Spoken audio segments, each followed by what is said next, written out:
Dear parents and students, எல்லாருக்குமே ஒரு கனவு, ஒரு இன்ஜினியரிங் காலேஜுக்குள்ள நான் சேர்ந்தா என்னுடைய குழந்தைக்கு ஒரு நல்ல சேலரியில ஜாப் கிடைக்குமா? அப்படிப்பட்ட இன்ஜினியரிங் காலேஜ் தான் எல்லாருமே இன்னைக்கு தேர்ந்தெடுக்கிறீங்க. அந்த விதத்துல VSP group of institutions, VSP engineering காலேஜுக்குள்ள இன்னைக்கு நம்ம நிக்கிறோம். இன்னைக்கு இந்த இன்ஜினியரிங் காலேஜ்ல நான் பார்த்த விஷயம், நான் கேட்ட விஷயம், இந்த காலேஜோட கேப்ஷனே பிளேஸ் ஃபார் பிளேஸ்மெண்ட் அப்படின்னு சொல்லுவாங்க. அந்த விதத்துல இங்க படிக்கக்கூடிய ஸ்டூடெண்ட்ஸ் எல்லாருமே யாருக்கெல்லாம் பிளேஸ்மெண்ட் வேணும்னு நினைக்கிறீங்களோ அவங்க அத்தனை பேருக்குமே பக்கா பிளேஸ்மெண்ட்ஸ் கொடுத்துட்டு இருக்காங்க. அந்த விதத்துல 40+ lakhs சேலரியில நிறைய பேர் பிளேஸ் ஆயிருக்காங்க. ஸோ இந்த பிளேஸ்மெண்ட்ஸ் ட்ரைனிங் எப்படி போயிட்டு இருக்கு, பிளேஸ் பண்ண ஸ்டூடெண்ட்ஸ் எப்படி ஃபீல் பண்றாங்க, அவங்களுடைய பேரண்ட்ஸ் எப்படி ஃபீல் பண்றாங்க, அவங்க கிட்ட பேசுமே, நீங்க கேளுங்களேன்.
வரும்போது கொஞ்சம் தூரமாக இருக்குது, பையன் வீட்டுக்கு வந்துட்டு வர முடியாது. ஆனால் இங்கே எல்லா வசதியும் இருக்குது, பார்த்துட்டோம். வீட்டுக்கு வந்தால் படிக்காது, கண்டிப்பாக படிக்காது. செல் நோடி டிவி பார்த்துட்டு படிக்க மாட்டாங்க. நம்ம சிரமம் வேண்டாம், இங்கே படித்து முன்னேறுவாங்கிற ஒரு நம்பிக்கை அந்த பையன் சொன்னது வந்துருச்சு.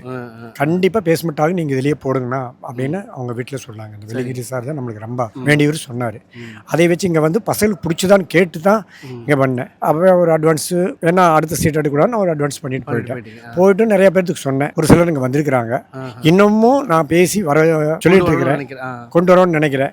இப்போ எனக்கு தெரியும் ஒரு 3-4 பேர் நான் சொன்ன பசங்க இங்கே வந்துருக்கிறாங்க, படிக்கிறாங்க.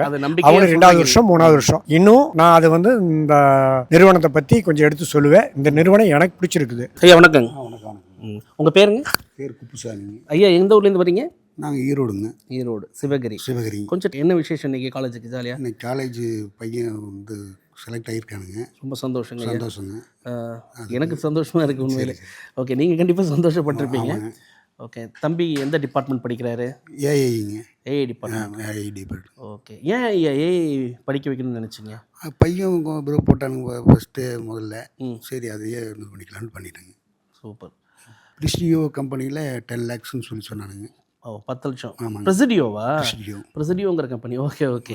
நீங்கள் என்ன பேக்ரவுண்ட், என்ன வேலை பார்க்குறீங்க? நான் விவசாயம் தானுங்க. விவசாயம் தான். ஆமாங்க. ஓ சூப்பர். ஐயா ஒரு விவசாய குடும்பத்தில் இருந்திருக்கிறீங்க. ஒரு விவசாயம்னா என்ன, இன்றைக்கி சூழ்நிலை விவசாயம் பண்ணுறது என்ன நமக்கு நல்லா தெரியும். இந்த சூழலில் இருந்து இன்றைக்கி உங்கள் குழந்தைய படிக்க வச்சு இன்றைக்கி அவர் வந்து ஒரு 10 லட்சம் சம்பளத்தில் போகிறாரு அப்படின்னு சொல்லும்பொழுது நீங்கள் எப்படி ஃபீல் பண்ணுறீங்க ஐயா? இப்போ ரொம்ப பெருமையாக இருக்குங்க. பரவாயில்லைங்க. வர்றதுக்கு முன்னாடி இது நினச்சி பார்த்தேங்க, இந்த காலேஜுக்கு போனால் இந்த மாதிரி ஓரளவுக்கு பிளேஸ்மெண்ட் ஆகலான்னு நினச்சேங்க. பரவாயில்லைங்க. அக்கம் பக்கம்லாம் விசாரிச்சிங்களா? நல்லா விசாரிச்சுங்க. ஓகே, அது நடந்துருச்சு? நடந்துருக்குங்க. அவங்க ஐசோப்பிட்டாங்க. வீட்டில் தான் இருக்கிறாங்க. ஆமாங்க. அவங்ககிட்ட சொல்லும்போது சந்தோஷப்பட்டாங்களா? சந்தோஷப்பட்டாங்க. பக்கத்துலேங்க பொண்ணு படிச்சு இங்கே செலக்ட் ஆச்சுங்க. இல்லை இங்கே இந்த காலேஜில் படிச்சுங்க. அதனால சரி பையன் இங்கே சரி அவங்கள சேர்த்துட்டோம், அப்போ இங்கே வந்து தம்பியை போடலாம் அப்படின்னு. ஆமாங்க. ஆனால் வந்து கண்டிஷன் என்னென்னா ஆண் பெண் பயப்பட வேண்டியதில்லை. இந்த காலேஜில் சேர்த்துட்டோம்னா நம்ம பையன் கெட்டு போயிடுவான், படிக்க மாட்டா, மோசமான நிலைமைக்கு போயிடுவா அப்படிங்கிற பயமெல்லாம் யாருக்குமே இல்லை இது வரைக்கும். அந்த நம்பிக்கை இந்த காலேஜ் மேலே நான் வச்சுக்கிறேன். அதே மாதிரி எல்லாத்துக்கும் சொல்கிறேன். படிப்பும் அதே மாதிரி தான். இது வந்து கல்வி வந்து நம்ம பெற முடியாதது, காசு பணம் அது வேற. இது வந்து அந்த படிக்கிற டயத்தில் படித்தா தான் அந்த கல்வி வந்து காசு கொடுத்து வாங்க முடியாது. அந்த நிர்வாகம் வந்து அதை எடுத்து நல்லாவே நடத்துது, அதை திணிக்கிறாங்க. பசங்களும் நல்லா படித்து பிளேஸ்மெண்ட் கிடச்சி நல்ல வேலைக்கு தான் போகிறாங்க. ஆனால் இந்த அளவுக்கு நான் வருவான்னு நான் நினைக்கல. அதளவுக்கு பரவாயில்ல. இன்னும் மேலும் படிக்கத்தான் சொல்கிறேன். இன்னும் எந்த எக்ஸாம் வந்தாலும் எழுதடா அப்படின்னு சொல்லிட்டு இருக்கிறேன். இல்லை திரும்பவும் கூப்பிட்டாங்கனாலும் நீ போய் வேற கம்பெனிக்கும் அடுத்த கம்பெனி கிடைச்சாலும் இந்த கம்பெனி மூலியமாகவே இவங்க காலேஜ் மூலியமாகவே வேற கம்பெனி செலக்ட் ஆனாலும் போ. கடமை கண்ணியம் கட்டுப்பாடு இந்த மூணுமே இந்த காலேஜில் எனக்கு பிடிச்சிருக்கு. ரொம்ப ரொம்ப அருமையாக சொன்னாங்க. ஆனால் கல்வி ஊற்றுறது வந்து எல்லா இடத்த விட எனக்கு சிறப்பாக இருக்குது. என்ன கம்பெனி? இபாம் கம்பெனி. ஹைதராபாத்தில் இப்போ வந்து பிளேஸ்மெண்ட்டா இன்டர்ன்ஷிப் போயிருக்காங்க. என்ன சேலரியில் அம்மா வந்து பிளேஸ் ஆயிருக்காங்க? 8.5 சார். 8.5ல பிளேஸ் ஆயிருக்காங்க. சொன்னேங்க சார். அதுக்காக தான் இங்கே பிளேஸ்மெண்ட் நல்லா இருக்குங்க சார். அதுக்காக தான் நாங்கள் இங்கே சேர்த்தனதே பிளேஸ்மெண்ட்டுக்காக தான் சேர்த்தனது. எல்லாமே நல்லா இருக்குங்கிறதுக்காக. இந்த காலேஜில் வந்து நல்ல டிசிப்ளின் இருக்குங்க சார். நல்லா பசங்களுக்கு வந்து நல்லா பார்த்துக்கிறாங்க, நல்லா கண்ட்ரோல் வந்ததுக்காக. நீங்கள் என்னம்மா ஃபேமிலி பேக்ரவுண்ட் என்னது? நாங்கள் விவசாயம் தாங்க சார். நீங்களும் விவசாய குடும்பம் தானா? ஓகே. வீட்டில் அவங்க அப்பா எல்லாருமே விவசாயம் தான் ஃபுல்லாகவே. அவங்க என்ன பண்ணுறாங்க? என்னென்ன கம்பெனிங்க அவங்க? 4 company. Avasoft, Cognizant, Capgemini, IBM. இப்போ இபாமில் வந்து இன்டர்ன் போயிருக்காங்க சார். எதனால் இந்த கம்பெனி கரெக்டாக செலக்ட் பண்ணீங்க? 4 கம்பெனியில் இது பரவாயில்லைங்கிற மாதிரி. இதனால் சம்பளம் அதிகமாக இருந்தாங்க. நல்லா இருக்குங்க கம்பெனி, நல்லா இருக்குன்னு சொல்லிட்டு அதுக்கு போயிருக்காங்க சார். ஓகே. உங்கள் பொண்ணு பேர் என்ன சொன்னீங்க? ஜி சிவிதா. ஓகே. ஜி சிவிதா. ஓகே. இந்த இங்கே வந்து பிளேஸ்மெண்ட்டுக்கு வந்து நல்லா ட்ரைனிங் கொடுக்குறாங்க சார். 3rd இயர்லேருந்தே நல்லா ட்ரைனிங் கொடுத்து வர்றாங்க. அதனால் அவங்களுக்கு இப்போ 4th இயர் வரையில் பிளேஸ்மெண்ட் கம்பெனிக்கு வரையில் அவங்களுக்கு ஈஸியாக இருக்குங்க சார் உள்ளே போகிறதுக்கு.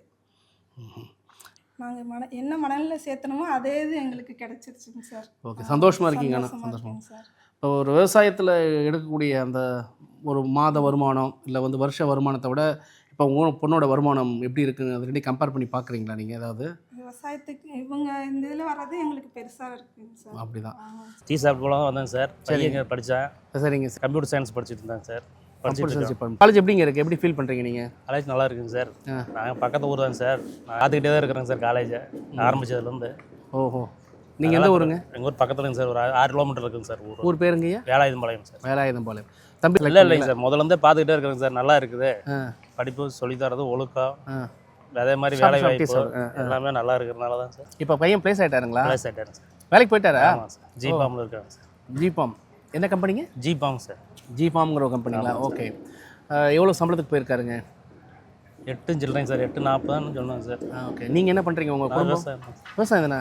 இங்கே நிறைய பேர் எல்லாம் விவசாய குடும்பம் தான் வந்து இருக்காங்க. ஆடு மேய்க்கிறது இந்த மாதிரி நல்லா வறட்சி தானே சார் இந்த ஏரியா. இந்த சுற்றி இருக்கிறவங்க அப்படி தான். அதாவது இங்கே என்னென்னா இப்போ நிறைய இப்போ டவுன்லலாம் பார்க்குறோம். சும்மா வந்து நிறைய அந்த 185 கட் ஆஃப் 190 கட் ஆஃப்லாம் கூப்பிட்டு வந்து போட்டு படிக்கிறவங்கள படிக்க வைக்கிறதுலாம் வந்து சாதாரண விஷயம். இந்த மாதிரி கிராமப்புறத்தில் இருக்கிறவங்க படிக்க வச்சு அவங்க வேலை வாங்கி கொடுக்குறதுங்கிறது வந்து எல்லாம் எதிர்பார்க்காத நம்ம தான் சார். நல்லா இருக்குது. ஆமாம்.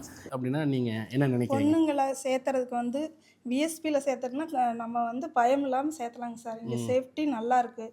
என்னோட பொண்ணு எப்படி சேர்த்தணுமோ அதே மாதிரி நல்ல முறையாக வந்துட்டாங்க. கண்டிப்பாக வந்து கண்டிப்பாக பசங்களை சேர்த்துறதுக்கு பொண்ணுங்களாக இருந்தாலும் பசங்களாக இருந்தாலும் இங்கே சேஃப்டி வந்து நல்லா இருக்குங்க சார். இதை நீங்கள் ஃபீல் பண்ணியிருக்கீங்க? ஃபீல் பண்ணியிருக்கேங்க சார். ரொம்ப ரொம்ப சந்தோஷம்மா. டிசிப்ளினாகவும் இருக்காங்க, சேஃப்டியாகவும் இருக்காங்க. ஓகே. இந்த காலேஜுக்கு வந்து 10 மார்க்குக்கு நீங்கள் எவ்வளோ மார்க் கொடுப்பீங்க? 10க்கு 10 கொடுத்துருவேங்க சார். ரொம்ப நிஜமாவே ஃபீல் பண்ணிடுறாங்க சார். அம்மா சத்தியமாக சொல்கிறீங்க? சரி, ரொம்ப சந்தோஷங்க. அந்த அளவுக்கு ஃபீல் பண்ணியிருக்கீங்க. ஸோ இது வந்து ஒரு பேரண்ட்டோடைய ஒரு ஃபீலுங்க. 10க்கு 10 கொடுத்துருவேன். என் குழந்தைய கொண்டு வந்து நான் சேர்த்துனேன். எனக்கு சேஃப்டி ரொம்ப நல்லா இருந்துச்சு. அதை தாண்டி என் பொண்ணு இன்னைக்கு வந்து நல்ல ஒரு பிளேஸ்மெண்ட்டுக்கு போயிட்டாங்க. 4 ஆஃபர் வச்சுருக்காங்க அப்படின்னு சொல்கிறாங்க. அதில் ஹையஸ்ட் ஆஃபர் அவங்க செலக்ட் பண்ணியிருக்காங்க. ஸோ ஒரு விவசாய குடும்பமாக இருந்தாலும் ரொம்ப அவங்க ஹாப்பியாக எவ்வளோ ப்ரௌடாக அவங்க பேசுகிறாங்க அப்படிங்கும்போது அவங்களுடைய ஃபீல் அப்படிங்கிறத என்னால் புரிஞ்சிக்க முடியுது. ஸோ கண்டிப்பாக இங்கே வர ஸ்டூடெண்ட்ஸ் நீங்கள் வந்து பிளேஸ்மெண்ட் மட்டும் இல்லைங்க, சேஃப்டியும் 200% என்ஷூர் பண்ணலாம் அப்படிங்கிறத ஒரு பேரண்ட் மூலியமாக நம்ம தெரிஞ்சுக்கிறோம். ஸோ பார்க்கலாம் அடுத்த செக்டரில் என்ன இருக்குது அப்படிங்கிறத பார்க்கலாம். சார் இந்த மாதிரி செலக்ட் ஆனது சொன்னதே ரொம்ப சந்தோஷம் ஆயிடுச்சு. சரி, அதே மாதிரி ஒரு பெரிய இதானு சார். எப்படி ஒரே கம்பெனி தானே? இன்னும் வேறு என்ன? சிடிசன் இருக்குது சார். இப்போ அந்த ஜெமினி ஒன்று சார். இன்னும் 3 இருக்குது. 3 கம்பெனிக்கு ஆஃபர் வாங்கியிருக்கிறாரு. ஓகே. என்ன எந்த ஸ்கூலில் படித்தார் தம்பி? முதல்ல வந்து ராசம்பாலன்னு சொல்கிறீங்க சார், இங்கே இருக்குங்க சார். தமிழ் மீடியமா English medium? English medium sir. Okay okay. இப்போ இங்கே அவர் வந்ததுக்கும் இப்போ இந்த வந்து வேலைக்கு போனதுக்கும் அவருக்குள்ளே ஏதாவது நல்ல ஒரு டிரான்ஸ்ஃபர்மேஷன் மாற்றங்கள் வந்திருக்கு? சார் கொஞ்சம் இங்கிலீஷ் நாலேஜ் அதெல்லாம் கொஞ்சம் அதெல்லாம் நல்லா பேசுகிற அளவுக்கு நல்லா தெரிகிற அளவுக்கு நல்லா படிச்சிருக்காங்க. வீட்டில் அவங்க அம்மா என்ன பண்ணுறாங்க? அதெல்லாம் விவசாயம் தான் சார். விவசாயம் தான். இங்கே வந்து எல்லாம் மேடு கடுதாங்க சார், ஆடு வளர்ப்பு இந்த மாதிரி வேலையை. ஆனால் உண்மையிலேயே இங்கே இந்த பிளேஸ்மெண்ட் அப்படிங்கிறது நல்லா இருக்குன்னு நினைக்கிறீங்களா? நினைக்கிறதும் சார், எதிர்பார்க்காத மாதிரி இருந்துச்சு சார். உண்மைதானுங்க. ஆமாம் சார், இங்கே எல்லாம் இதில் சின்ன வேலையில் தான் நினைக்கு பார்க்குறதுங்க. ஓகே சார், முன்ன வந்து இதே தான் சார் ஒழுக்கம், அது எப்பவுமே அது அப்படியே தான் கொண்டு வராங்க சார். அதுலேருந்து இந்த மாதிரி அப்படியே இருக்குங்க. ஓகே. அதே மாதிரி வேலை வாய்ப்பும் ஓரளவுக்கு எல்லாத்துக்குமே கிடைக்கிற அளவுக்கு பண்ணி கொடுத்துட்றாங்க. ஸோ நம்பிக்கையாக வந்து இங்கே வந்து சேரலாம், பசங்க வந்து சேரலாம். ஓகே ஓகே, தேங்க்ஸுங்க, ரொம்ப சந்தோஷம். ஒரு கிராமப்புறத்துலேருந்து ஒரு விவசாய குடும்பத்தில் வந்து ஒரு சாதாரணமாக படிக்கிற பையனை இன்றைக்கி பிளேஸ்மெண்ட் வாங்க வச்சுருக்கேன், ரொம்ப சந்தோஷமாக இருக்குது. அது ஒரு பேரண்ட் நீங்கள் சொல்லும்போது தான் நமக்கு அந்த உண்மைத்தன்மை என்ன அப்படிங்கிறது நமக்கு தெரிய வருது இல்லைங்களா? அதே மாதிரி சார் ஓரளவுக்கு நம்மளுக்கு பட்ஜெட்டு அது மாதிரி கிராமத்துக்கு தகுந்த மாதிரி இப்போ பெரிய காலேஜ் பெரிய ஊரெல்லாம் போனால் அது தகுந்த மாதிரி பட்ஜெட்டில் நிறைய வருமானங்க. ஆமாம், செலவும் உங்களுக்கு கம்மியாக, ஃபீஸும் வந்து ஓரளவுக்கு நாமினலாக பண்ணுறாங்க அப்படிங்க. ஓகே, அது ஒரு பிரச்சனை தான். தம்பி என்ன மார்க் எடுத்ததுங்க? 516 22 எடுத்துருந்தாப்பிள்ளைங்க. ரொம்ப சந்தோஷம். சரிங்க ஐயா, பிளேஸ் ஆகிட்டாப்லைங்க. இன்னும் மெம்மேலும் உங்கள் குழந்தைய வந்து வளர்கிறதுக்கு என்னுடைய வாழ்த்துக்கள். நீங்கள் வேறு ஏதாவது சொல்லணும்னு நினைக்கிறீங்களா? இல்லைங்க சார், நான் ஒன்று. சரிங்க சார், தேங்க்யூ. ஸோ காலையில் நான் கேம்பஸ்குள்ளே வரும்போது ஒரு விஷயம் நோட்டீஸ் பண்ணேன். வேர்ல்டு ரெக்கார்ட் வாங்கினதா போட்டிருந்தாங்க. அது என்ன வேர்ல்டு ரெக்கார்ட்? அந்த தம்பியை நான் சந்திச்சேன் அவனு சொல்லும்போது, நல்லா பார்த்துக்குங்க, அந்த ஃபோட்டோவில் இருக்கிறவரும் இவரும் ஒன்று தான். ஸோ அவர்கிட்ட நம்ம சில விஷயங்கள் பேச போகிறோம். Hi sir. How are you? I am fine sir. What's your name? Guru Prasad Sivanandan. நீங்கள் தானே அது? ஆமாம் சார், நான் தான் சார். பொன்னர் சங்கர் வாழ்வியல் கதையா? ஃபேண்டாஸ்டிக்கா. Thank you sir. இன்னைக்கு எல்லாருமே வேற ஏதோ ஒரு பாயிண்ட்ல ஓடிட்டு இருக்கும்போது நீங்கள் ஒரு தமிழ் பேசிக்காக எடுத்து அந்த ஸ்டோரி நான் கேள்விப்பட்டிருக்கேன். Yes sir. அதில் நீங்கள் வேர்ல்டு ரெக்கார்ட் பண்ணியிருக்கீங்கன்னு சொல்லி சொல்கிறாங்க. அது என்ன வேர்ல்டு ரெக்கார்டு? எதுக்காக அந்த ரெக்கார்ட் கிடைச்சது? சார், இப்போ இருக்கிற யங்ஸ்டர்ஸ் எல்லாமே வந்து மாடர்ன் சொசைட்டி நோக்கி மூவ் ஆன் பண்ணி போயிட்டுருக்காங்க சார். ஸோ நம்ம மாடர்ன் சொசைட்டியை நோக்கி மூவ் ஆன் பண்ணிட்டு இருக்கும்போது நம்ம ரூட்டட் ஆரிஜின் என்னன்றதை வந்து மறந்துடுவாங்க சார். நான் கொஞ்சம் டிஃபராக தமிழ் மேலே இருந்த பற்று காரணமாக ஒரு தமிழ் சார்ந்த ஒரு கதையை எடுத்து ஒரு உலக சாதனை பண்ணுங்கிறது வந்து கிட்டத்தட்ட ஒரு 6th என்னோட எய்மாக இருந்துச்சு சார். இதுதான் கிட்டத்தட்ட என்னோட பேஷனாகவும் இருந்துச்சு சார். சரி, ஓகே, நம்ம வேர்ல்டு ரெக்கார்ட் பண்ணுறதுன்னு எடுத்துட்டோம், எதை பற்றி பண்ணலாம் அப்படின்றப்ப ஃபர்ஸ்ட் ஆப்ஷனாக பொன்னியின் செல்வன் எடுத்தேன் சார். இருக்க நாவல்ஸ்லேயே வந்து தமிழில் பெஸ்ட்னா பொன்னியின் செல்வன் சொல்லலாம். ஆமாம், ஓகே, பொன்னியின் செல்வன் எடுக்கலாம் அப்படிங்கிறப்ப அதில் வந்து நிறைய கேரக்டர்ஸ் இருந்துச்சு, கவர் பண்ண முடியுன்ற தைரியம் இருந்துச்சு சார். சரி, ஓகே, நம்ம பண்ணுறோம் அப்படின்னா நம்ம ஊர் சார்ந்த நம்ம மண் சார்ந்த விஷயங்களை கொண்டு வரலாம். நம்ம ஊர் சார்ந்த விஷயங்களை நம்மளே பேச மறுத்துட்டா நமக்கு அடுத்து யார் வந்து பேசுவாங்க அப்படின்ற ஒரு கருத்தில் தான் இந்த பொன்னர் சங்கர் அப்படின்ற கான்செப்ட் எடுத்தேன் சார். இந்த பொன்னர் சங்கர் அப்படிங்கிறவங்க வந்து மூவேந்தர்களுக்கு வந்து நிலத்தை பகிர்ந்து கொடுத்தாங்க. இவங்களோட தந்தை வழியில் வந்தவங்க வந்து மூவேந்தர்களும் நிலத்தை பகிர்ந்து கொடுத்தாங்க. அப்போ இவ்வளோ பெரிய வரலாறு இருக்கும் போது இதை தைரியமாக பேசலாமே, நம்மளை தாண்டி வேறு யார் பேச முடியும், நமக்கு தானே இதோட அந்த ஆள் கருத்து வந்து நமக்கு தானே தெரியும் அப்படிங்கிறதுனால இந்த கதையை எடுத்தேங்க சார். இதுலேயும் வந்து 8 hours 30 minutes எதுக்காக எடுத்தோம்னா, ஃபஸ்ட் டைம் மோனோ ஆக்டிங்கில் வந்து வேர்ல்டு ரெக்கார்ட் பண்ணுறது நான் தாங்க சார். ஸோ அப்படி அந்த ஃபஸ்ட் டைம் பண்ணும்போது அடுத்த ஒருத்தர் வந்து இந்த வேர்ல்டு ரெக்கார்டை கிராக் பண்ணணும்னா அவங்களுக்கு கொஞ்சம் சேலஞ்சிங்காக இருக்கணும் அப்படின்றக்காக இந்த 8 hours 30 minutes அதுவும் 25 டிஃப்ரெண்ட் கேரக்டர்ஸில் வந்து பண்ணேன். 25 கேரக்டரா? 25 கேரக்டர்ஸ். அந்த Ponnar Shankar minimum 25 characters, maximum இந்த கதையில் எடுத்தோம்னா 60 கேரக்டர்ஸ் கிட்ட வராங்க சார். அன்னைக்கு நான் கிட்டத்தட்ட 49 கேரக்டர்ஸ் கிட்ட கவர் பண்ணேங்க சார். அவங்க வந்து மினிமமா எத்தனை கேரக்டர் வந்து கவர் பண்ணுவீங்க அப்படின்னு சொல்லி கேட்டதுனால 25 அப்படின்னு சொல்லி வாய்ஸ் கொடுத்து மாடுலேஷன் கொடுத்து ஒவ்வொரு கேரக்டருக்கும் ஒவ்வொரு டிஃப்ரெண்ட் மாடுலேஷன் இருக்குங்க சார். சூப்பர். தேங்க்யூ. எனக்கு என்ன சந்தோஷம், உங்களுக்கு எனக்கு என்ன கனெக்ட் ஆகுதுன்னா, நானும் ஸ்கூல் படிக்கும் போதெல்லாம் இந்த தமிழ் தனி நடிப்பு அப்படின்னு ஒரு ப்ரோக்ராம் நடத்துவாங்க. அதில் நாமளுமே ஜாயின் பண்ணி அப்போ பேசியிருக்கிறேன். சூதர் மனைகளிலே அன்னை தொண்டு மகளிர் உண்டு, சூதிர் பணயம் ஒன்று அவங்க தொண்டச்சி போவதில் ஏது கருதி வைத்த அன்னை யாரை பணயம் வைத்தாய் அப்படின்லாம் ஒரு டைலாக் வந்து நம்ம பாஞ்சாலி சபதத்தில் வரும். ஆமாம். ஸோ அந்த மாதிரி நீங்கள் ஏதாவது டைலாக் பேசியிருப்பீங்க இல்லையா சார்? டைலாக் சொல்லுங்களேன் சார். இதில் வந்து அண்ணா 2 பேர் காட்டில் இறந்துருப்பாங்க, தங்கச்சி வந்து காட்டில் தேடி போவாங்க. அப்போ வந்து அந்த புலம்பல் அப்படிங்கிறது ஒன்று இருக்குங்க சார். இந்த கொங்கு ரீஜனுக்கே வந்து அந்த புலம்பல் அப்படிங்கிறது வந்து ரொம்ப ஃபேமஸான ஒரு சார் இதுங்க சார். நீங்கள் எங்கே போனீங்கனாலும் சரி, இந்த புலம்பல் இல்லாமல் வந்து அந்த கோயில் நோம்பி முடிக்க மாட்டாங்க. ஒரு ஊர் சார்ந்த ஒரு ஃபங்க்ஷன் வச்சுருந்தாங்கன்னா இந்த புலம்பல் இல்லாமல் முடிக்க மாட்டாங்க. பட்டிமன்றத்துக்கே ஒருத்தர் பேசுறதுக்கு வராங்கனாலும் அவங்ககிட்ட வந்து இந்த புலம்பல் வந்து பாடி காமிங்க அப்படின்னு சொல்லி கேட்பாங்க சார். அப்படி வந்து அண்ணன் 2 பேர் வந்து படுகலை காட்டில் இறந்துருப்பாங்க. தங்கம் வந்து படுகலை காட்டுக்குள்ளே போகும்போது அவங்கள தேடி போகும்போது கைக்குள்ளேயே வளர்ந்த ஒரு புள்ள, இந்த கதையில் கூட ஒரு பொத்தி வளர்த்துக்குள்ள மேகலை, அந்த மாதிரி வந்து கோட்டைக்குள்ளேயே வந்து வளர்ந்துட்டு இருந்த ஒரு பொண்ணு திடீர்னு காட்டுக்குள்ள வந்து அண்ணனை தேடி போறாங்க. அப்போ வந்து அண்ணனை தேடி போகும்போது எப்படி அழுகிறாங்க அப்படிங்கிறது வந்து ஒரு லைன் வருங்க சார். அது ரொம்ப நல்லா இருக்கும். நம்ம அதுக்குள்ளே இன்வால்வ் ஆக நமக்கே கண்ணீர் வருங்க சார். அப்படிப்பட்ட ஒரு லைன் அது. அண்ணா நாங்க மாட மாளிகையோ, இங்க மாட நல்ல மாளிகையோ, விட்டு நானும் நடு காட்டுக்குள்ளே எல்லோ, அந்த நாகமாலை தோகமாலை அந்த நாஞ்சதுர வீரம்மாலை அந்த வீரோ மலைக்கு ஆடு அது வெங்கோச்சரம் மேடா இந்த வெங்கச்சேரம் மேட்டுலையும் அங்கே அண்ணர் படுகாலத்தே கனவுமே நானும் அல்லோ அந்த அருக்காணி தங்கம்மாவ புலம்பி அழுகிறனே. சூப்பருங்க சூப்பருங்க தேங்க்யூ சார். சூப்பர். 25 கேரக்டருக்கு ஒரு ஆமாம் கேரக்டரே எனக்கு வேற மாதிரி ஒரு மெர்சல் ஆகுது. தேங்க்யூ வேர்ல்ட் ரெக்கார்ட் பண்ணியிருக்கீங்க. ஆமாம் sir. Wish you all the best. Thank you sir. எப்படி வந்து இந்த கேம்பஸ்குள்ளே வரணும் அப்படிங்கிற ஒரு ஃபீல் உங்களுக்கு வந்துச்சு? சார் நான் ஸ்கூலிங்ஸ் முடித்தது எல்லாமே சென்னை தாங்க சார். சென்னை முடிச்சுட்டு என்னோட நேட்டிவ் வந்து இங்கே அரவக்குறிச்சி. ஸோ இந்த கதையை பற்றி நான் ரிசர்ச் பண்ணி புக் எழுதணுங்கிறது வந்து எனக்கு கிட்டத்தட்ட 10th ஒரு ஆசைங்க சார். ஸோ நான் இதை ரிசர்ச் பண்ணோம் அப்படின்னா எனக்கு அதுக்கான எல்லா ரெஃபரன்ஸ் வேணும், ரிசோர்ஸ் வேணும், எல்லாமே வேணும். அப்போ நான் வந்து அது என்னோட நேட்டிவ்ல இருந்தால் தான் பண்ண முடியுங்கிற ஒரு ஐடியாலஜி இருந்துச்சு. சரி நேட்டிவ் தான் போகிறேன்னு முடிவாயிருச்சு அப்படிங்கிறப்ப நியர்பையில் எந்த காலேஜ் பெஸ்ட்டாக இருக்குன்னு பார்க்கும்போது எனக்கு விஎஸ்பி இன்ஜினியரிங் காலேஜ் வந்து சரி ஓகே இங்கேயே ஜாயின் பண்ணலான்னு சொல்லி இங்கே ஜாயின் பண்ணி ஃபஸ்ட் இயர் முடிச்சதுக்கப்புறம் செகண்ட் இயர்லேருந்து கண்டினியூஸாக இதே கதையிலே ஒர்க் பண்ணி தேர்ட் இயர் டைமில் இந்த வேர்ல்ட் ரெக்கார்டும் பண்ணி முடிச்சிட்டேன். சூப்பருங்க. உங்களால் எப்படிங்க இந்த இதையும் பேலன்ஸ் பண்ணி உங்கள் எஜுகேஷன் பேலன்ஸ் பண்ணி என்ன CGPA? Sir 8.2 very good very good. ரெண்டுத்தையும் பேலன்ஸ் பண்ணியிருக்கீங்க இல்லையா? பண்ணிட்டேன் சார். ஸோ கேம்பஸ்னுடைய சப்போர்ட் அப்படின்னா நீங்கள் என்ன சொல்லுவீங்க? சார் எனக்கு அமைஞ்ச ப்ரொஃபஸர்ஸ் அப்படிங்க சார். என்னோடய டிபார்ட்மெண்ட் ஹெச்ஓடிஸாக இருக்கட்டும், அட்வைசர்ஸாக இருக்கட்டும், காலேஜ் மேனேஜ்மெண்ட்டில் தான் எனக்கு எல்லா வித சப்போர்ட்டும் கிடச்சிது. நான் 440 வரைக்கும் காலேஜில் முடிச்சுட்டு 440க்கு மேலே வந்து இந்த கதை சம்மந்தமாக நிறைய பேரை பார்க்குறக்கு போகிறதா இருக்கட்டும், போயிட்டு திருப்பி நைட்டுக்கு வந்துட்டு அதே மாதிரி அடுத்த நாள் காலேஜ் வந்து என்னோடய ஃப்ரெண்ட்ஸ் இதுக்கு ரொம்ப சப்போர்ட்டாக இருந்தாங்க சார். நான் இது ஸ்டார்ட் பண்ணலேருந்து கிட்டத்தட்ட ஒரு 2 இயர்ஸ் இதில் பேக்ரவுண்டில் ஒர்க் பண்ணியிருப்போம். அந்த 2 இயர்ஸும் என் கூட சேர்ந்து என்னோடய ஃப்ரெண்ட்ஸும் ஒர்க் பண்ணாங்க. எனக்கு அசைன்மெண்ட்ஸ்லேருந்து ஹோம்ஒர்க்ஸ்லேருந்து எனக்கு கிளாஸில் ஒரு வேளை நான் கவனிக்க முடியாமல் போனாலும் அதை பேக்கப் பண்ணி கொடுக்குறது எல்லாமே என் ஃப்ரெண்ட்ஸ் கூட இருந்தாங்க. இது வந்து ஃப்ரண்ட்டில் வந்து நான் மட்டும்தான் தெரியுறேன், வேர்ல்ட் ரெக்கார்ட் முடிச்சது நான் மட்டும்தான் அப்படின்ட்டு இருந்தாலும் இதுக்கு பின்னாடி என்னோட ஃப்ரெண்ட்ஸ் இருந்தாங்க. அவங்க 4 பேர் இல்லைனா இந்த விஷயத்தை முடிச்சிருக்க முடியுமா அப்படிங்கிறது எனக்கு தெரியல சார். ஸோ இப்போ எல்லாருமே பார்ப்பாங்க கண்டிப்பாக. உங்கள் இதுக்கு பின்னாடி இருக்கிற எல்லாருக்கும் நம்ம இது மூலிமா தேங்க்ஸ் சொல்லிடலாம்.